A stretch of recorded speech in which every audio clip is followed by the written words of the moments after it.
আলোচনার কেন্দ্রে এখন 15 লাখ টাকার ছাগল এবং সেই ছাগল ক্রেতার বাবা জাতীয় রাজস্ব বোর্ডের সদস্য মতিউর রহমান। ছাগলের হিসেব নিকেশ ছাপিয়ে এখন আলোচনা চলছে মতিউর রহমানের সম্পদ নিয়ে। অভিযোগ রয়েছে সরকারি এই কর্মকর্তা দুর্নীতির মাধ্যমে গড়েছেন সম্পদের পাহাড়। এরই মধ্যে একাধিক গোয়েন্দা সংস্থা তার জ্ঞাত আয় বহির্ভূত সম্পদের তথ্য জানতে মাঠে নেমেছে। প্রাথমিকভাবে বেশ কিছু সম্পদের তথ্য পাওয়া গেছে। পুবাইলের খিলগাঁও মৌজায় 55 বিঘা জমিতে মতিউর রহমানের আপন ভুবন পিকনিক অ্যান্ড শুটিং স্পট। এই রিসোর্টে 100 টাকার টিকিট কেটে যে কেউ সকাল থেকে সন্ধ্যা পর্যন্ত ঘুরতে পারেন। নাটক সিনেমার শুটিং এর জন্য ভাড়া দেওয়ার বাইরেও এখানে রয়েছে অবকাশ যাপনের সুযোগ।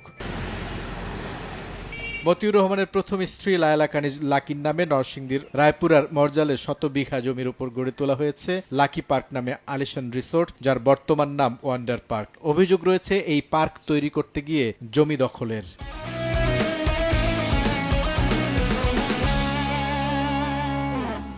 এক দুশো লোক লয়ে আসা এটা আবার জোর করে দখল করছে।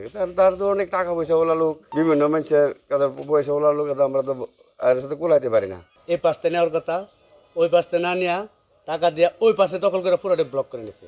এখন টাকা দেওয়ার কথা দেখা গেছে এক লোকের 100 টাকা, সে 20 টাকা দিয়ে 10 টাকা দিয়ে এইভাবে দামাচাপা দিয়ে 1 বছরের টাকা 5 বছরে হয়তো কাউকে দিচ্ছে, অনেকের টাকা দেয় না। ময়মনসিংহের ভালুকা থানার সিড স্টোর এলাকার পাশেই প্রায় 300 বিঘা জমির উপর মতিউর রহমানের গ্লোবাল জুতা ফ্যাক্টরি। এই ফ্যাক্টরির চেয়ারম্যান তিনি নিজেই। বিভিন্ন দেশে রপ্তানি হয় এই ফ্যাক্টরির জুতা। ঢাকার বসুন্ধরা আবাসিক এলাকার 7 তলাই বাসার 2য় তলায় বসবাস করেন মতিউর রহমান। অভিযোগ রয়েছে এই এলাকায় মতিউর রহমান, তার স্ত্রী, পরিবারের সদস্য ও বিভিন্ন আত্মীয় স্বজন নামে রয়েছে একাধিক প্লট।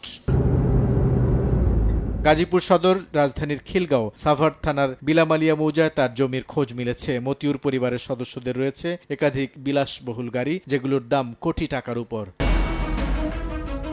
এর বাইরেও বিভিন্ন ব্যাংক অ্যাকাউন্টে তার শত কোটি টাকার তথ্য এসেছে বিভিন্ন গণমাধ্যমে। এসব বিষয় নিয়ে কথা বলতে তার সঙ্গে একাধিকবার যোগাযোগের চেষ্টা করা হলেও তাকে পাওয়া যায়নি।